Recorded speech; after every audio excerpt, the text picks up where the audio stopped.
আল্লাহ ওই সময় বলতে লাগবে আমার ফেরেশতারা তোমরা সাক্ষী থেকে যাও আমি আল্লাহ ওরা আমার কাছে যখন ক্ষমা চেয়েছে আমি আল্লাহ রহমান রহিম আমি আল্লাহ গফুর রহিম ওরে আমার ফেরেশতারে তোরা সাক্ষী থেকে যা ওই মাহফিলে বসে যারা কেঁদেছে যাদের চোখ দিয়ে মাছির মাথাতে ক্ষুদ্র পানি বেরিয়ে গেছে আমি আল্লাহ তাদের চোখের পানিকে কবুল করে নে তাদের জীবনের সমস্ত গুনাহ খাতাকে মাফ করে দিলাম। তাহলে চেষ্টা করতে হবে একটু পানি ফেলা, চেষ্টা করলে হবে না, মনটা লাগান না রবের দিকে। এই ডাক না বাবা,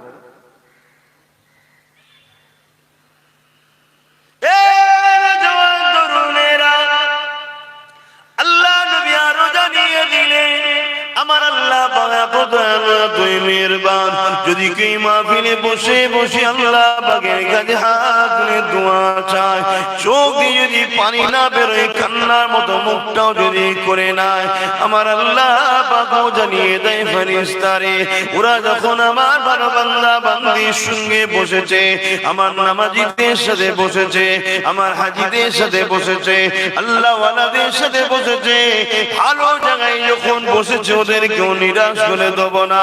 ওরে আমার ফেরেশতা তোরা সাক্ষী থেকে যা ওদেরকেও কান্নাওয়ালাদের সঙ্গে শামিল করে দিয়ে চোখ দিয়ে পানি বেরোয়, কিন্তু কান্নার মতো মুখটা করে না, যেন একজন দেখে বলতে পারি বান্দা বান্দিটা তার আল্লাহ পাকের কাছে কাঁদছে। ওরে আমার ফেরেশতারে আমি আল্লাহ পাক দয়াময় দয়া করে ওরা তো আমারই বান্দা বান্দি, ওদেরকে নিরাশ করে দেব না, আমি আল্লাহ ওদের গুনাহ মাফ করে দেব। আরো জোরে বলুন সুবহানাল্লাহ। আল্লাহ যদি মাফ করে দেয় আমাদের কোনো আপত্তি আছে? কেউ কোনো জায়গায় বিচার টিচার দেবেন? আলোচনা অসুবিধা হচ্ছে না তো? ধৈর্য আছে তো? 4:30 পর্যন্ত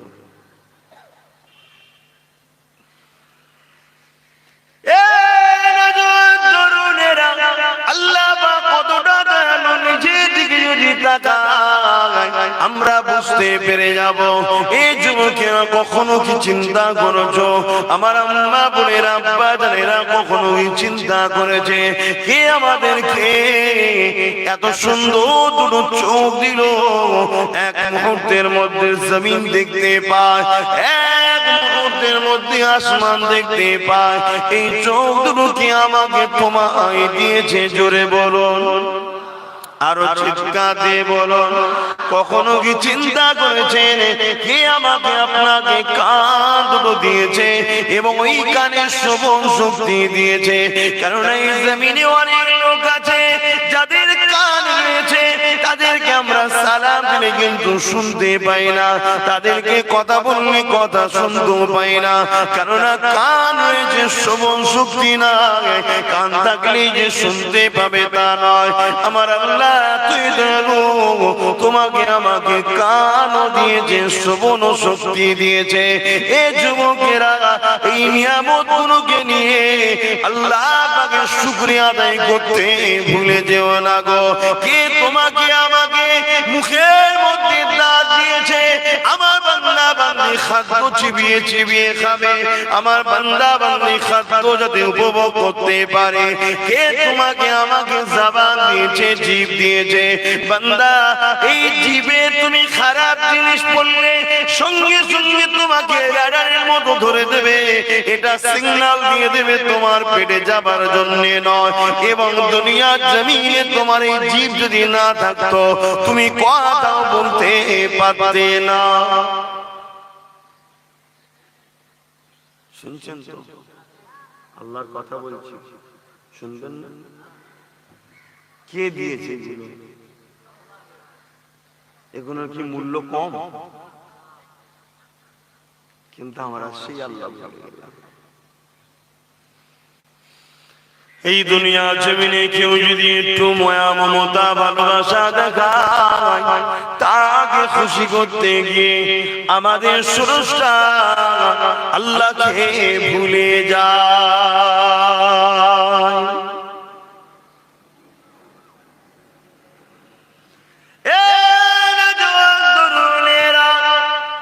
আম্মা জানেরা, বোনেরা, আপনাদের এলাকায় জলসার অভাব নাই, তথাপি এনেছে পীরের আওলাদকে বলে দিয়ে যায় শুয়ে রেখে দাও।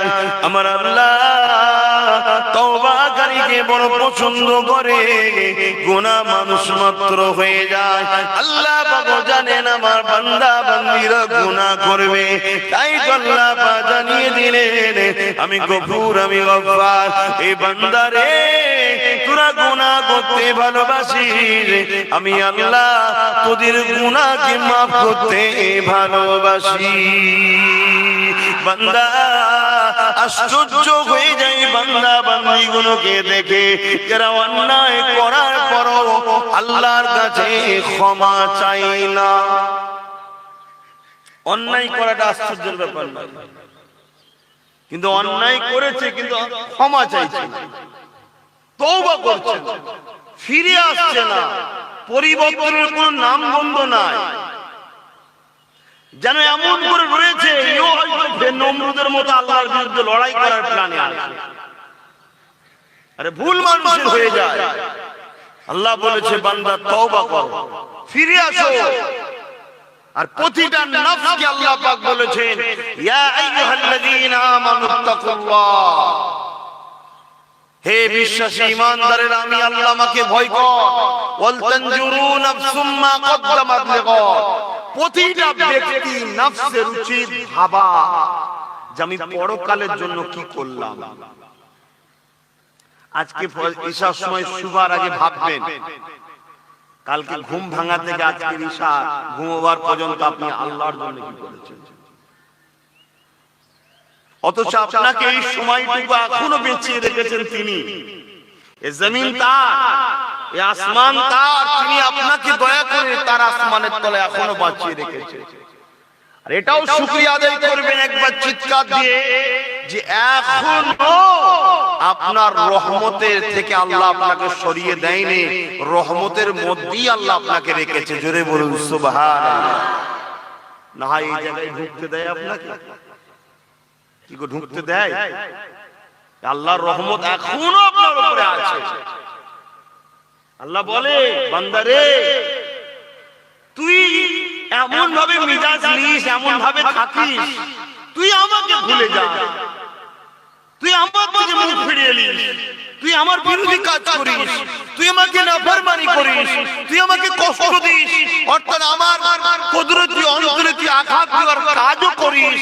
কিন্তু বান্দা কখনো চিন্তা করেছিস আমি আল্লাহ কিন্তু তোরকে এখনো খাবার কেড়ে নিই না, তোর উপরে এখনো কিন্তু আমি রাগ করি, তোকে এখনো সুযোগ দিয়ে রেখেছি, ফিরিয়া তওবা কর, তওবা কর, তওবা কর, তওবা কর, তোর পাপগুলোকে স্মরণ কর, করে আমি আল্লাহ আমাকে ভয় কর আর মনে মনে বল আর করব না। এটাই হলো তওবা। জোরে বলুন সুবহানাল্লাহ। কিন্তু বলে দিয়ে আবার করলে তাহলে ধোঁকা দিয়া হবে। এখন যদি কেউ মনে করেন ঠিক আছে একটু বয়স হলে করবো খনি, বয়স হলে করবো খনি, আমার মনে হয় এই গ্রামের কথাই বলছিল হয়তো সাজান, যে এখানে নাকি একটা কবরস্থানে শুধু বাচ্চাদেরই কবর দেয়। এই গ্রামে আপনাদের গ্রামের কথাই মনে বলছিল। হ্যাঁ, তাহলে বাচ্চাদের কবরস্থান তার মানে কি? তার মানে এই গ্রামে বাচ্চা মারা যায়। তাহলে বাচ্চা যদি মারা যায়, আমার মারা যাওয়ার বয়স হয়েছিল হয়নি? বয়সের মরণের কোনো বয়স নাই। ভাবো আমার ভাইরা, না কি হবে অজ করে? আমি অনেক ঘটনা, অনেক ইতিহাস, অনেক কিছু বলতে পারি, কি করব শুনিয়ে বুক ফাটিয়ে চিনলে আর করে যদি মনে করি আমার দাওয়াতই দরকার, তাহলে বা ডেলি 3টে করে 1 ঘন্টা করে করব, তাও আমার মূল্যবান লোক আছে। আল্লাহ শুকর, কথা বুঝছেন না? আমি সব ছেড়ে দিয়েছি, কিন্তু দিনের প্রচার করা মহান কাজ। কাজ মহান না মহান নয়, কিন্তু আমাদের মতো বক্তাদের বা যারা ওয়াইজিন, আমাদের সবথেকে বড় টেনশন কেন আল্লাহ রাসূল বলেছেন জবান কি হিফাজত করো। এই জবান যে কত ছোট ছোট ছোট কথাই আমরা ফেসে যাচ্ছি, বলার মতো নয়। ফোন করছে বারবার, আজকে নয় কোন জায়গায়, কোথায় অমুক জায়গায়, কোথায় অমুক জায়গায়, কোথায় অমুক জায়গায়, তিনবার নির্দিষ্ট জায়গা নয়, যাতে করে ও শান্ত না হয়, হুজুর এসে গেছে। একটু আগে আগে বলতে হয়, এটা মিথ্যা কথা, আল্লাহ মাফ করুন। এই মিথ্যা কথা কাযযাবের খাতায় নাম উঠবে। কথা বুঝছেন না, বোঝেন না? এই এত দেরি হলো কেন? মুরিদ যখন জিজ্ঞেস করে, আজকাল হুজুর পীর সাহেব বক্তা সাহেব ভয় খেয়ে যায়, কিছু সবাই না কিছু। আর বলিস নি বাবা, রাস্তায় একটা অ্যাক্সিডেন্ট হয়ে গেল, পুরো জাম, আদৌ হয় না, মিথ্যা কথা। এই সমাজকে খুশি করতে গিয়ে, এই সমাজের কাছ থেকে নিজেকে বাঁচাতে গিয়ে কত কি বলতে হচ্ছে। এর থেকে বাবা নিজের কবর বাঁচাবার জন্য পালিয়ে যেতে হবে, আপনাদের ছেড়ে দিয়ে জঙ্গলে চলে যেতে হবে, যদি তবে বাঁচা যায়। যতটা সহজ মনে করছেন অতটা সহজ নয়, আল্লাহ কাউকে ছাড়বে না।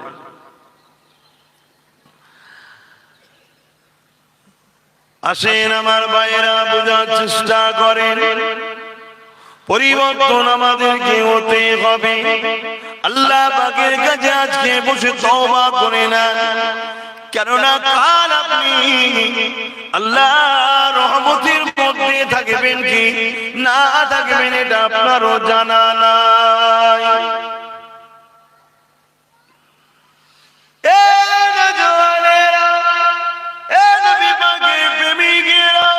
আল্লাহ নবী জানিয়ে দিলেন, যখন কোন বান্দা, যখন কোন বান্দি খালিস অন্তরে আল্লাহকে ভয় করে তওবা করে, যেমন মায়ের পেট থেকে বাইর হলে ওই সন্তানের কোনো গুনাহ থাকে না, ওই বান্দা বান্দিকে আল্লাহ বেগুনাহ বানিয়ে দেয়।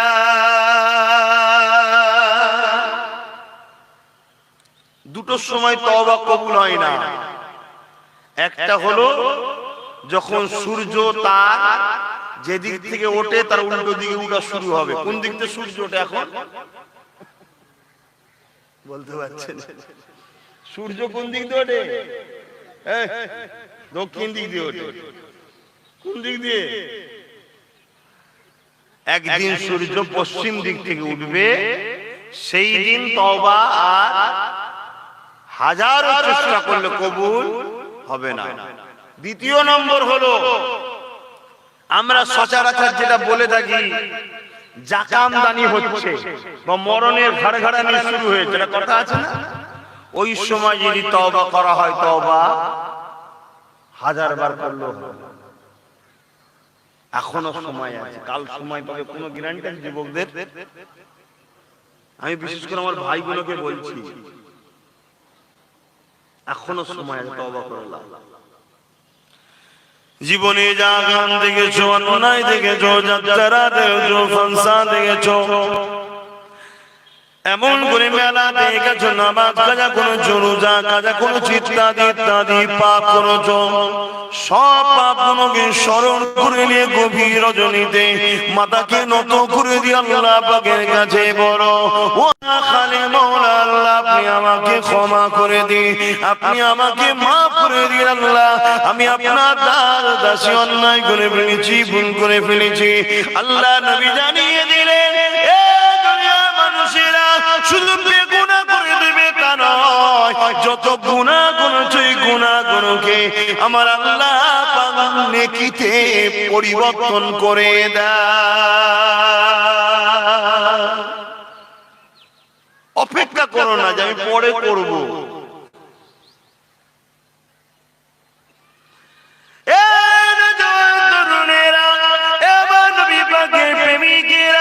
এই জমির উপরে যারা তওবা করেছে তাদেরকে দেখে শিক্ষা নেন, তওবা করেছিল কারা?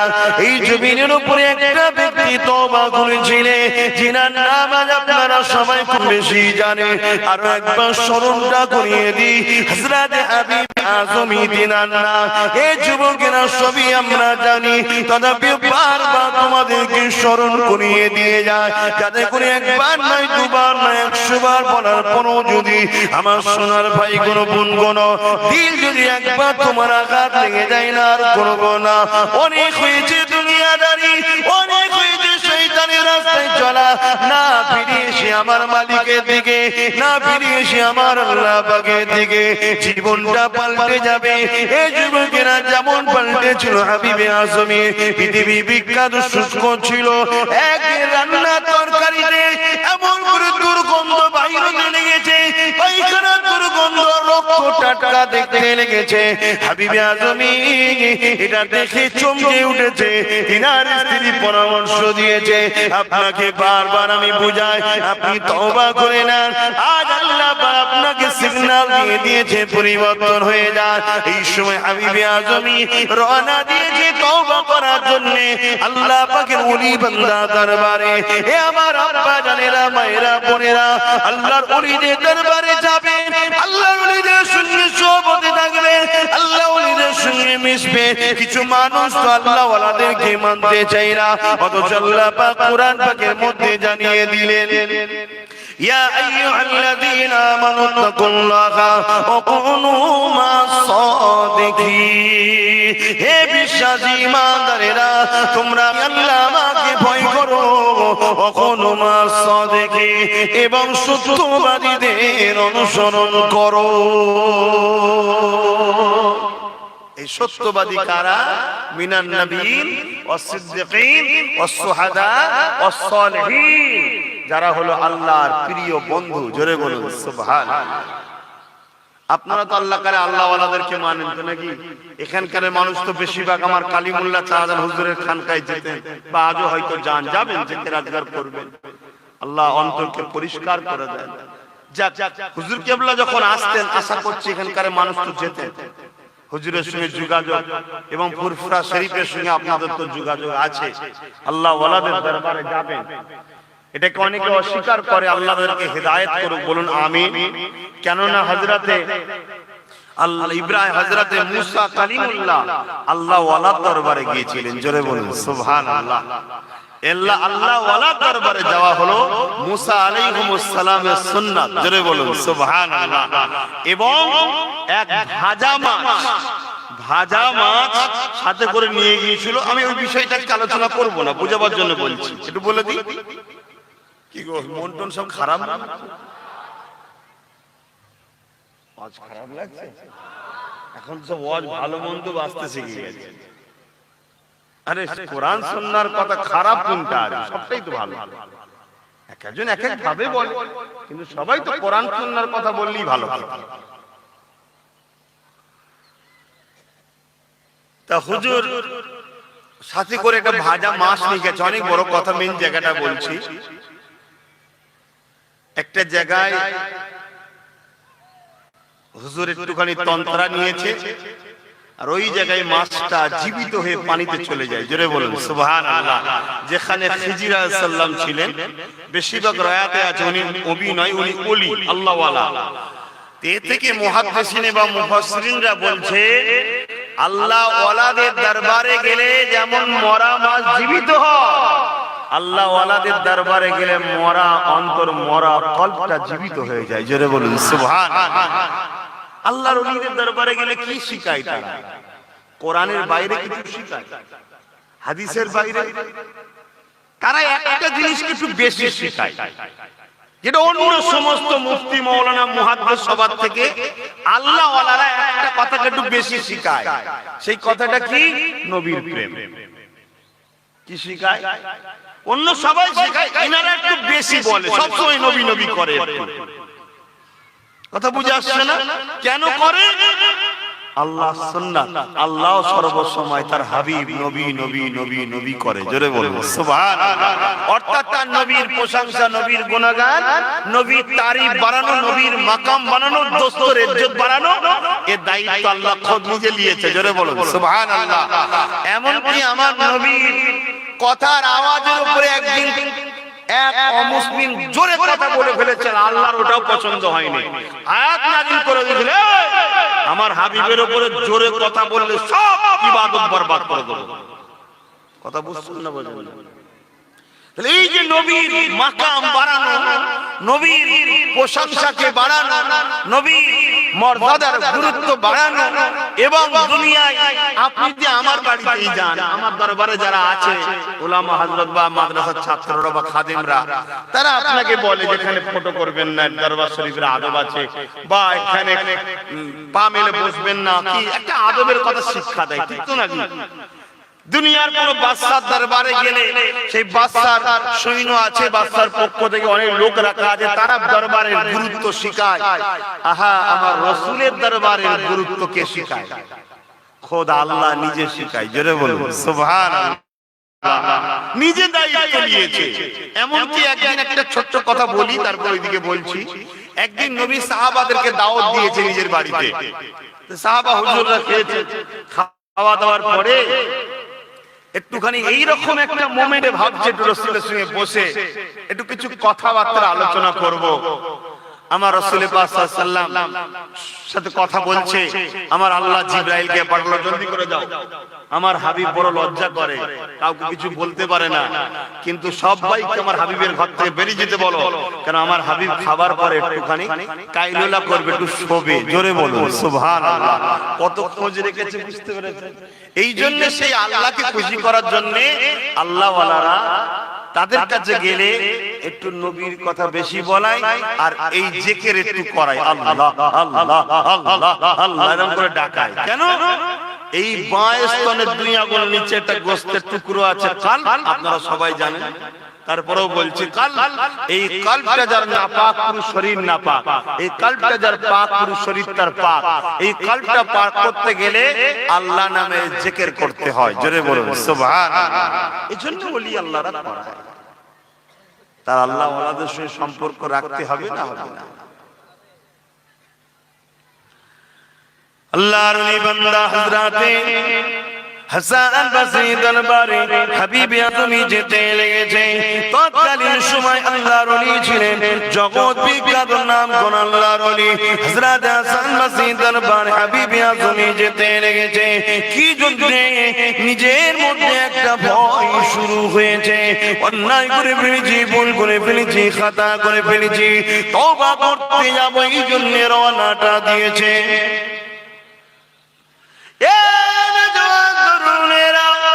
রাস্তার মধ্যে যাবার সময় দেখে একটা ফাঁকা জায়গাতে কিছু ছেলে খেলাধুলা করতে লেগেছে। হাবিবে আজমিকে দেখে ওই ছেলেগুলো বলতে লেগেছে, খেলা বন্ধ করে দাও, সরে যাও, সরে যাও, কেননা ওই দেখো সুদখোর আসছে, ওর হাওয়া যদি আমাদের গায়ে লেগে যায় আল্লাহ পাক আমাদের উপরে নারাজ হয়ে যাবে। তখনকার বাচ্চারাও সুদখোরকে এত ভয় করত, জোর হাওয়া যদি আমাদের উপরে লেগে যায় আল্লাহ না আমাদের উপর নারাজ হয়ে যায়। আর এখন তো সুদখোর বাকায়দা মসজিদের পাঁচ কাতারে গিয়ে তাসবিহও বসতে আছে। না না, খারাপ লাগলো, লাগলে কিছু করার নেই। কেন? দিলের খবর আল্লাহ জানে, কেউ না জানো, দিলের খবর আল্লাহ জানে। হজ করতে হবে এমনটা ঠিক ব্যাপার নয়। আজকে প্রত্যেকটা বাড়ি 100-র মধ্যে 90টা মুসলমানের বাড়িতে সুদ ঢুকে গেছে। ঠিক বললাম না ভুল বললাম? 100-র মধ্যে 90টা, বেশি তো কম নয়, বাড়িতে সুদ ঢুকে গেছে প্ল্যান করে।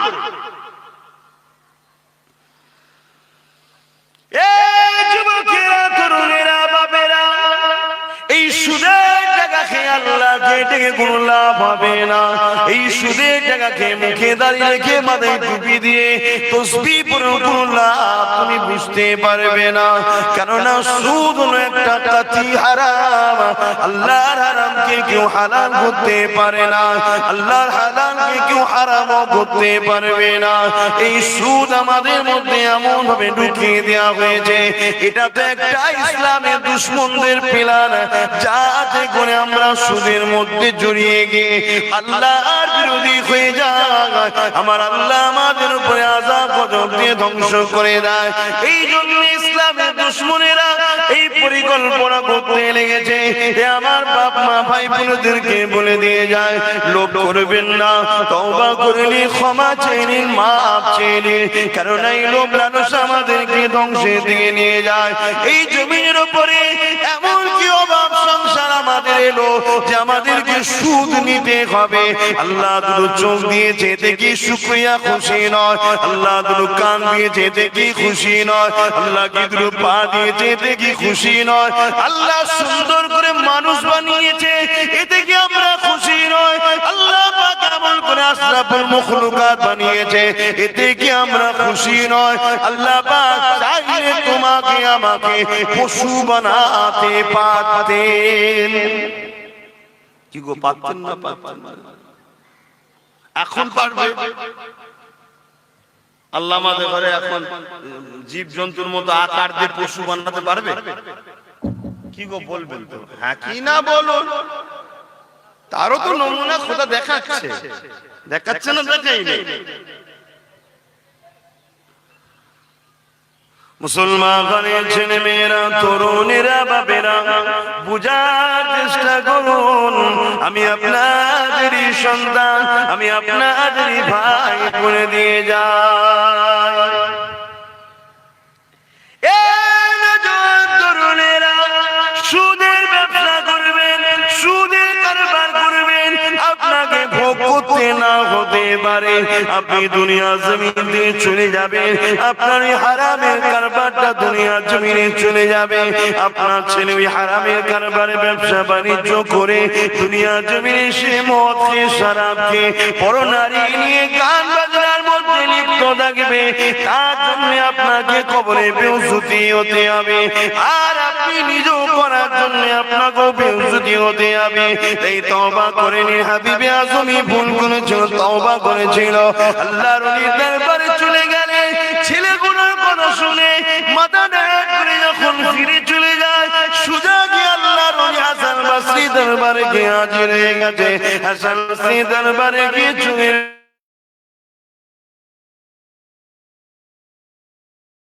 হাসান বসরি আমাকে বাঁচার কোন রাস্তা দেখা, আমি সুদ খাই, মারা যাও।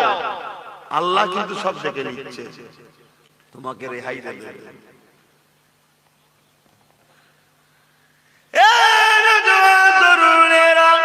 আল্লাহর দরবারে চলে গেলেন, আল্লাহর কাছে গিয়ে তওবা করে নিলেন, ইস্তিগফার করে নিলেন।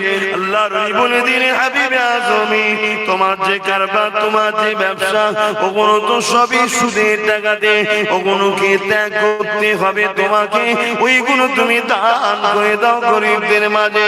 এইভাবে তুমি ফিসাবিলিল্লাহ তুমি এমন করে সব দিয়ে দাও, তার কোনো আশা রেখো না, কোনো আশা না রেখে এমনি দিয়ে দাও। এইভাবে সব কিছু দিয়ে দিয়ে হাবিবে আজমি তওবা করে নিয়ে তিনার স্ত্রীকে নিয়ে রওনা দিলেন জঙ্গলের দিকে। গভীর জঙ্গলে গিয়ে গাছের পাতা দিয়ে একটা ঝুপড়ি ঘর বানিয়ে দিয়ে তার মধ্যে হাবিবে আজমি স্ত্রী গেলে থাকতে লাগলো।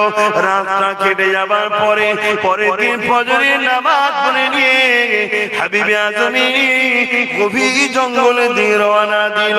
গভীর জঙ্গলে গিয়ে এমন করে সন্ধ্যার সময় আবার ঘরে ফিরে আসলো। একদিন যায়, দুদিন যায়, স্ত্রী জিজ্ঞাসা করতে লেগেছে, আমার স্বামী আপনি প্রতিদিন সকাল হলে চলে যান, সন্ধ্যাবেলা ফিরে আসেন, কোথায় যান? স্বামী তখন বলে স্ত্রীকে, একটা নতুন মনিবের কাজ পেয়েছি, ওই কাজ করতে আমি লেগেছি। ওই সময় স্ত্রী বলতে লাগে, আজকে দুদিন আমাদের খাওয়া খাইলে, এমন করে আপনার মনিবকে যে বলবে যেন কিছু পয়সা দেয় বা খাবার দেয়, কেননা দুদিন ভুকা আছে, 3 দিনের দিনে আবার গেছে, কিছু না বলে চলে এসেছে। স্ত্রী জিজ্ঞাসা করে, কি ব্যাপার, কিছু বললে না কেন? ওই সময় হাবিবে আজমি বলতে লেগেছে, আমার মনিব যার কাজ করতে লেগেছি, অনেক বড় মাপের মনিব, এই সামান্য দুদিন কাজ করে তার কাছে কি করে আমি বলি, এই জন্য আমি কিছু বলতে পারলাম না। কিন্তু স্ত্রী বলতে লেগেছে, এই খিদার জ্বালা সহ্য করা যাচ্ছে না। আমার স্বামী আপনি যান, আজকে দিনে গিয়ে আপনার মনিবকে বলবে কিছু যেন খাবারের ব্যবস্থা বা অর্থ দেয়। হাবিবে আজমি চলে গেল।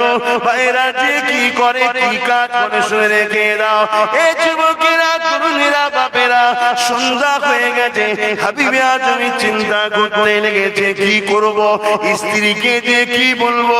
এই জন্য একটা কাপড় ছিল কাঁধে, ওই কাপড়ে কিছু মাটি নিয়ে গেরম বেঁধে ঘরে ফিরে এসেছে। আজ রাত কোনো ভাবে কাটিয়ে দি, কালকে দিন না হয় কিছু বনে সকাল সকাল বাহির হয়ে যাব। একটা রাত তো কমসে কম আজকে বেরিয়ে যাবে। ঘরের দিকে আসছে, মাটি বেঁধেছে, গেরম বেঁধে নিয়ে আসছে। আহা যুবকরা, ভাই আমার, ধোকা ধোকা, ফিরে আসো আমার সোনার ভাইরা। তোমরা আমাদের ঘরের ছেলে, তোমার আব্বা, তোমার দাদু, তোমার দাদি, তোমার নানা, তোমার নানি সব দাদা হুজুরের মুরিদ ছিল। সত্য না মিথ্যা? আমাদের নয়। চলে আসো আমাদের কাছে। তোমরা যা কিছু করবে জীবনে একটাই লক্ষ্য থাকবে তোমাদের, কোরআন আর সুন্নাহ। আমরা ইসলাম, কোরআন আমাদের সংবিধান, কোরআন আমাদের গাইড বুক, রাসূল আমাদের জীবন ব্যবস্থার মডেল। ধর্ম তুমি এই ইসলাম যখন অনুসরণ করো, তোমাকে এইটা ফলো করতে হবে, তোমার গাইড বুকটা তোমাকে ফলো করতে হবে। এই দুনিয়া লোভ লালসায় পড়ে যেও